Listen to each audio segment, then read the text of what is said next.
Estoy en compañía de la señora Elizabeth Minaya, y es especialista del Fondo Multilateral de Inversiones del BID. El Fondo Multilateral de Inversiones es una entidad muy importante, el Banco Interamericano de Desarrollo, que tiene ya una buena cantidad de años brindando una serie de herramientas para, digamos, los sectores más vulnerables de la población de América Latina, en diversos ámbitos, en diversos estratos, segmentos, y que apunta básicamente al empoderamiento de la población, cerrar la brecha de inclusión de exclusión social, mejor dicho, y a través de una serie de canales interesantes. Pero será la propia señora Minaya la que nos va a contar cómo opera el fondo y qué resultados puede exhibir luego de años de operar en nuestro país. Elizabeth, ¿cómo estás? Buenas tardes. ¿Cómo estás, Mario? Un gusto tenerte con nosotros. Muchas gracias. Primeramente, gracias por la entrevista y por la oportunidad de estar acá para comentarles un poco acerca del Fondo Multilateral de Inversiones, pero también de las operaciones que venimos aprobando, ¿no? Así es. ¿Son 20 años en Perú? 20 años en Perú, efectivamente. Pero en 20 años ya se han hecho, me imagino que pueden hacer un gran balance de las cosas que se han hecho. Cuéntame, ¿cómo en estos 20 años cómo han desplegado su trabajo, en qué áreas y qué resultados puedes darnos? Bueno, 20 años es un gran número de años acumulados y de experiencia también. El Fondo Multilateral de Inversiones nace a partir de una necesidad de las poblaciones más vulnerables para cerrar precisamente estas brechas que mencionaste y reducir la pobreza en el país, ¿no? Operamos principalmente con el sector privado, ¿no? La pyme, la pequeña y mediana industria, es nuestro sector estratégico, digamos, y sobre ellos apuntamos o apuntalamos los recursos en función a 3 marcos de acceso. Acceso a mercado, acceso a financiamiento y acceso a servicios básicos y cuidado con el medio ambiente. Ahora, te preguntaba hace un momento, porque los que no conocemos mucho el procedimiento de actuación de FOMIN, decíamos, es claro que ustedes no trabajan básicamente a través del sistema financiero, sino de empresas o asociaciones, organizaciones de la sociedad civil, que cuentan con un proyecto de importante impacto social, digamos, a favor de la inclusión social o a favor de la inclusión de un segmento altamente vulnerable de la población. Entonces, digamos, puede pedir estos fondos de cooperación técnica una empresa privada que trabaja en una zona apartada, o una ONG, o una asociación, o una cooperativa. Esa es la forma. Sí, más o menos. Son fondos no reembolsables, son cooperaciones técnicas no reembolsables, y lo que pedimos siempre es un par y paso. Es decir, nosotros apuntalamos el 60% del fondo. Correcto. Y la institución, asociación, ONG u otra organización del sector privado tiene que contribuir con el 40% de los fondos. ¿Por qué? Porque necesitamos que nuestros proyectos tengan sostenibilidad, ¿no es cierto? Que la propia institución también haga ese esfuerzo, que una vez terminada la cooperación ellos puedan continuar, ¿no? Correcto. Ahora, los fondos de FOMIN son a manera de proyectos pilotos. El FOMIN es como si nos imagináramos un gran laboratorio. Lo que hacemos es que vamos probando hipótesis de desarrollo, proyectos en este caso, y lo que queremos es que los proyectos tengan replicabilidad, escalabilidad e incidencia también, ¿no? O sea, un adecuado impacto, eficiencia.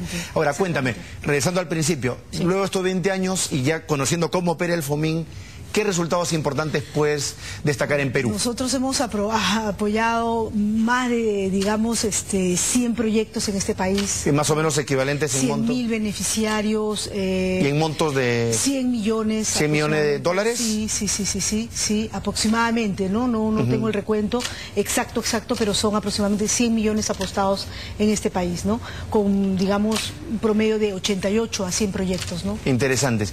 Y de esos 88 proyectos, ¿cuáles destacarías por su importancia, por los resultados que han brindado? Hay muchos, en realidad yo tengo 4 años en el FOMIN y si digo 1 o 2 proyectos puedo dejar muchos de lado, pero quizás... Pero, digamos, pero de repente asociándolos en rubros o en tipos de proyectos. Sí, yo creo que y hacia eso iba, ¿no? Hay proyectos que nos permiten tener mucha escala, proyectos que nos han permitido, digamos, incidencia en algunos aspectos. Hemos tenido un proyecto interesante que ha desarrollado la SNB de Holanda, ¿no?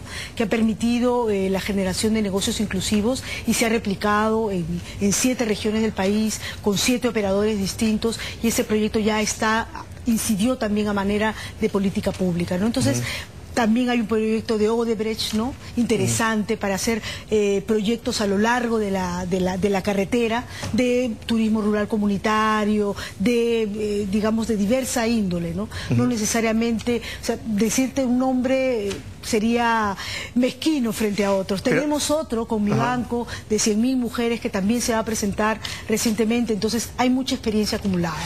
Entonces la pregunta clave es, ¿qué es lo que determina el éxito de un proyecto o de los proyectos sociales en general? Okay. Muchos consideran que va a depender del desarrollo de capacidades de los operadores, ¿no es así? De la experiencia, de su transparencia, de su conocimiento de la realidad a la que pretenden modificar. Sí. ¿Cuál es la reflexión que harían ustedes? Yo me he hecho esa pregunta muchas veces y he compartido con mis colegas lo mismo. Y resulta de que tenemos un proyecto, por ejemplo, solamente para citar, con el Colectivo Integral de Desarrollo. El Colectivo Integral de Desarrollo es una institución que se ha focalizado y se ha especializado en lo que es la promoción del emprendimiento juvenil. Correcto. Y esa especialización a lo largo de los años le ha permitido ser una institución, digamos, con las herramientas adecuadas para promover el emprendedurismo juvenil de manera adecuada, con mucha escala, etcétera. Entonces tiene que ver con el core business de la institución, con esa especialización, con capacidades evidentemente, pero también que ese sea como el negocio de la institución, si así lo queremos llamar. Claro, del negocio principal, digamos. Exactamente, ¿no? Del tema principal que abordan. Eso es importante. Porque a partir de eso tú puedes decir, ya, como es un negocio principal, detrás de eso hay respaldo profesional, expertise, etcétera, etcétera. Pero adicionalmente yo quería decirles que no solamente el FOMIN otorga ese fondo y deja a la institución y los visita después de cada año, etcétera. Nosotros tenemos un intangible que es importante, que es todo el acompañamiento en la consecución de resultados de los proyectos. Y creo que eso es lo que hace distinto el FOMIN frente a otras cooperaciones. Ahora, yo te hago esta reflexión en macro porque, por ejemplo, comparten con la dinámica del sector público las mismas dificultades en muchos temas. Por ejemplo, la informalidad. ¿No es cierto? La informalidad, digamos, viaja por las venas de nosotros los peruanos como parte de nuestro ADN, lamentablemente, y eso implica en cierta manera un limitante para el éxito. Es decir, volteando el pastel y viendo el lado positivo, ¿cómo hace una institución como ustedes para generar los suficientes incentivos para que la formalidad más bien sea dejado de lado y la gente sienta que habiendo transcurrido la valla, gana? Pero quiero simplemente que me contestes esa pregunta, Elizabeth, luego la pausa. Una brevísima pausa y continuamos contigo. Volvemos. Gracias. Estamos con Elizabeth Minaya, especialista del Fondo Multilateral de Inversiones del BID, del FOMIN, y yo le había hecho una pregunta, me parece crucial. ¿Cuánto la informalidad es un limitante para el éxito de todo proyecto de impacto social en el Perú? Lo decía porque es una limitante que tienen tanto las empresas privadas, las entidades privadas, como las entidades públicas para lograr el éxito en todo emprendimiento social. Mario, dime, Elizabeth. Has tocado un tema medular. La informalidad está en el ADN y los negocios empiezan así, se van formalizando como parte de un proceso. Nosotros como FOMIN, al aprobar una operación, sabemos que los negocios que se van a gestar seguramente en sus primeros meses van a ser informales, pero tenemos indicadores claves que nos va a permitir que esa situación vaya mejorando en el tiempo. O sea, digamos, el concepto creo básico es, corrígeme, que el emprendedor, el beneficiario de un proyecto, entienda, asuma y acepte que ser formal le trae más beneficios que ser informal. Así de simple, porque aquí no se trata de un tema de lavado de cerebro, ¿no es cierto? Se trata de que una persona que cree que pagarle impuestos a la SUNAT es extremadamente injusto, va a pensar que ahora es justo. No, va a pensar que es justo porque le reditúa beneficios, no por otra cosa. Por eso, hay incentivos. Los incentivos tienen que ser claros y tienen que ser claves para que digamos, los actores económicos, las personas, asuman que el ser formal le va a redituar en mayor ganancias, ¿no es cierto?, al futuro. Lo que ven es el corto plazo y van haciendo sus negocios el día a día. Lo cierto es que muchos de los negocios que se instauran en este país, el 80% mueren el segundo año. Entonces no van a ser formal, eso va a ser parte de un proceso, ¿no? de maduración. Y de que esos incentivos vayan percolando y vayan haciéndose parte. Y que sean claros y que se informen, ¿no? Claro. Hay muchas personas que no son formales porque les falta la información. Y eso es clave. Sí. Hay dos proyectos o dos rubros que me interesaría tocar contigo, Elizabeth, que tiene que ver con la labor de FOMIN.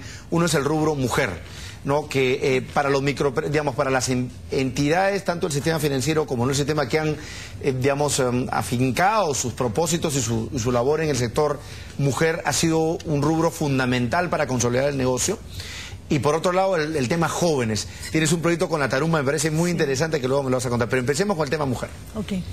Bueno, la mujer a lo largo de todo este tiempo ha demostrado en los proyectos que nosotros también hemos venido apoyando, digamos, que ha liderado este proceso de una manera exitosa, ¿no es cierto? Y los beneficios, digamos, que se han podido redituar en las familias directamente, ¿no es cierto? Ahora, para abordar el tema mujer en los proyectos, tenemos que reconocer que la mujer tiene una situación especial, tiene mayores barreras de entradas al mercado y tiene mayores dificultades para la asesoría y la capacitación. Y es por eso que en todos los proyectos... ¿Qué es eso? ¿Por un tema de déficit de educación? No.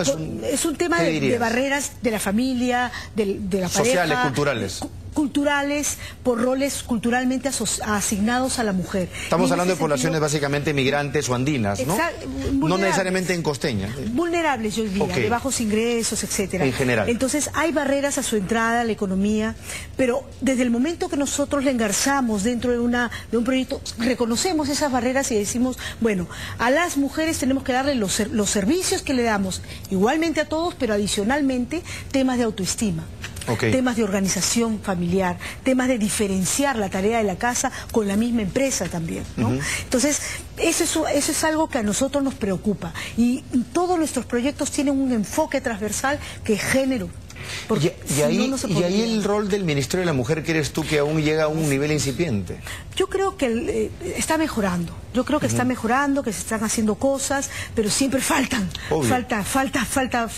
Sobre todo en ese rubro que tú me estás indicando. Y ahora cuéntame este proyecto que a mí me ha cautivado, que es el tema de jóvenes, ¿no? Jóvenes en situación de vulnerabilidad. Estamos hablando de gente de pandillas, de barra brava, de gente que puede estar cercana al consumo de estupefacientes y que es una preocupación diaria, parte del tema de nuestra inseguridad ciudadana, por ejemplo.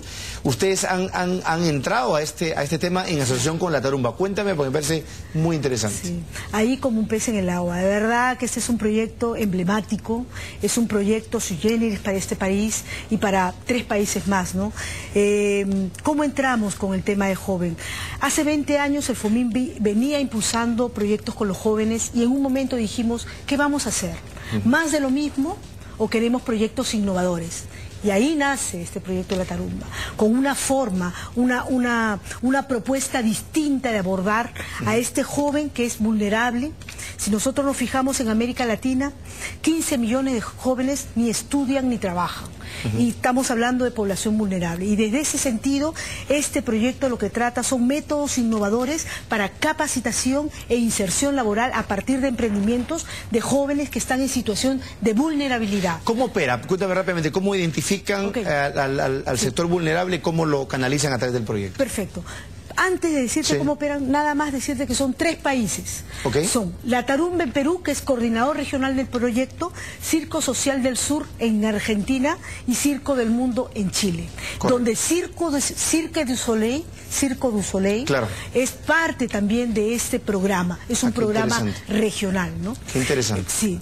Lo que tratamos es de identificar al joven. Las instituciones Tarumba, Circo Social del Sur, Circo del Mundo tienen experiencia y ya vienen trabajando con este sector de jóvenes, ¿no? Que están en situación de riesgo, de vulnerabilidad, de bajos ingresos, de pobreza o muy cercanos al pandillaje, lo que fuere.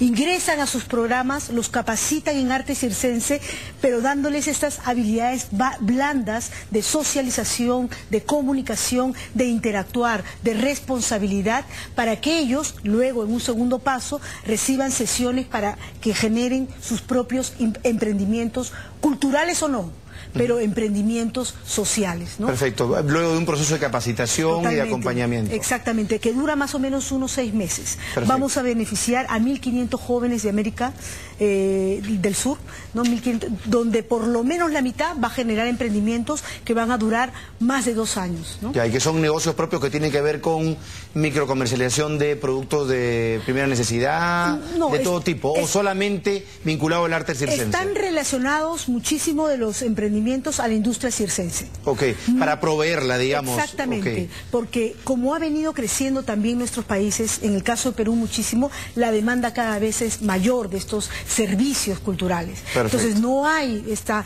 digamos, no hay esta oferta. Entonces lo que vamos a hacer es acercar esa oferta a esa demanda que no está satisfecha, claro, de servicios vinculados a la industria cultural o no, en algunos casos no. Yo pienso en la tarumba, que es un espectáculo que tiene años en el Perú y que jala muchísima gente a sus espectáculos. Imagino que se pueden crear una serie de negocios asociados en proveer servicios de diversos tipos, desde cuidar los carros, la seguridad, expendio de... Exactamente, tipo de cosas que son complementarias. Clowns. Exacto. Eso no tiene nada que ver, por ejemplo, con estos espectáculos de la calle que vemos a unos chicos asociados a... Podrían pertenecer, si ellos quisieran participar del proyecto. Claro que sí. La tarumba inclusive trabaja con alguno de estos chicos, ¿no? Claro. Ellos son los especialistas, ¿no?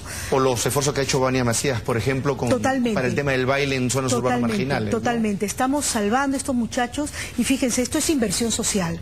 Un joven recuperado significa mayor seguridad para nosotros. Esto los empresarios tienen que verlo como inversión social. Como una oportunidad. Como una oportunidad. Estamos empezando con un proyecto de esta escala, que no es muy grande, pero son 1.500 jóvenes, pero va a poder escalar y va a poder incidir en propuestas metodológicas para la industria, para el sector de educación, para poder incorporar en la currícula educativa estos conocimientos y hacer que los jóvenes cada vez más mejoren su situación. Perfecto. Elisa, te agradezco muchísimo por estar con nosotros esta tarde. Ha sido una explicación bien interesante de lo que viene haciendo FOMIN y 2 casos concretos, que es el sector juvenil y de mujer, que son cruciales para nuestro desarrollo.